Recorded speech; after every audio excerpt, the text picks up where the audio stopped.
जब देश की एकता को तोड़ने का खेल शुरू हो जाए तो सरकार को तलवार उठानी ही पड़ती है, चाहे उसका जख्म कभी ना भरे।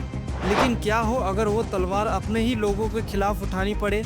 ये कहानी है भारत के सबसे विवादास्पद सैन्य अभियान की, जिसने एक और एकता बनाए रखने की कोशिश की और दूसरी ओर एक धर्म को गहरा दर्द दिया, जिसका जख्म आज भी जिंदा है। ये कहानी है ऑपरेशन ब्लू स्टार की। दोस्तों, 1970 के दशक में पंजाब में एक नया राजनीतिक और धार्मिक आंदोलन उभर रहा था, खालिस्तान मूवमेंट, जिसका उद्देश्य था एक अलग सिख राष्ट्र बनाना। इस आंदोलन को कई जगहों से समर्थन मिल रहा था, कुछ देश के भीतर से और कुछ पाकिस्तान जैसे बाहरी देशों से। शुरुआत में आंदोलन शांतिपूर्ण था, लेकिन धीरे धीरे इसमें कट्टरता और हिंसा की छाया आने लगी। और तब मंच पर एक नाम आया, जर्नैल सिंह भिंडरावाले। भिंडरावाले एक सिख प्रचारक थे जिन्होंने सिख पहचान और अधिकारों के लिए आवाज उठाई। लेकिन जल्द ही वो दमदमी टकसाल के प्रमुख बन गए और एक राजनीतिक ताकत के रूप में उभरने लगे। उन्होंने युवाओं को हथियार चलाना सिखाना शुरू किया और हर उस व्यक्ति के खिलाफ हो गए जो उनकी विचारधारा से असहमत था। उनका मुख्य ठिकाना बन गया हरमंदिर साहिब स्वर्ण मंदिर अमृतसर। और इसी पवित्र जगह से शुरू हुआ एक ऐसा संघर्ष जिसमें राजनीतिक, धर्म और हथियारों का मेल था। भिंडरावाले और उनके समर्थकों ने स्वर्ण मंदिर परिसर को किले में बदल दिया था। भारी हथियार, बंकर, रेडियो उपकरण सब अंदर थे।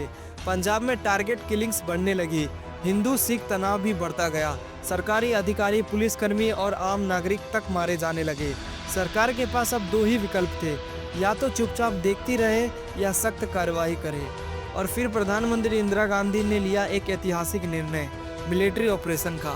3 जून 1984 भारतीय सेना ने स्वर्ण मंदिर को चारों ओर से घेर लिया। लोगों को निकालने की कोशिश की गई, लेकिन भिंडरावाले और उनके लड़ाके पीछे नहीं हटे। 5 जून की रात ऑपरेशन शुरू हुआ। सेना ने टैंक, तोपें और कमांडो यूनिट भेजी। भीतर भयंकर गोलीबारी हुई दोनों तरफ से। भिंडरावाले और उनके खास सहयोगियों ने अंत तक आत्मसमर्पण नहीं किया और 6 जून को उनकी मौत हो गई और ऑपरेशन ब्लू स्टार समाप्त हुआ। लेकिन जो गया वो सिर्फ एक नेता नहीं था, एक पूरे धर्म का विश्वास था। हरमंदिर साहिब, जिसे लोग शांति और सेवा का स्थल मानते थे, अब एक युद्ध भूमि में बदल चुका था। 500 से ज्यादा लोग मारे गए, जिनमें आम नागरिक और श्रद्धालु भी शामिल थे। सेना के भी कई जवान शहीद हुए और पूरे देश में सिख समुदाय में गुस्सा और पीड़ा की लहर दौड़ गई। 31 अक्टूबर 1984 को प्रधानमंत्री इंदिरा गांधी की हत्या कर दी गई, उनके ही सिख बॉडीगार्ड्स द्वारा।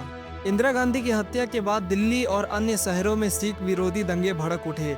हजारों सिख मारे गए, उनके घर जलाए गए और न्याय की आवाज दबा दी गई। ये सब ऑपरेशन ब्लू स्टार का करुण और क्रूर परिणाम था। एक ऐसा ऑपरेशन जिसका उद्देश्य था देश की एकता बचाना, लेकिन वो देश की आत्मा को ही झकझोर गया।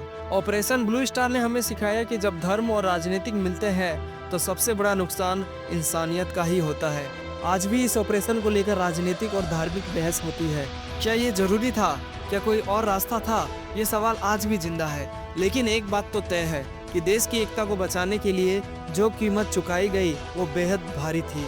देश को तोड़ने वालों से संघर्ष करना जरूरी है, लेकिन अपनों के जख्म इतने गहरे न हो कि सदियों तक भर ही न सके। जय हिंद।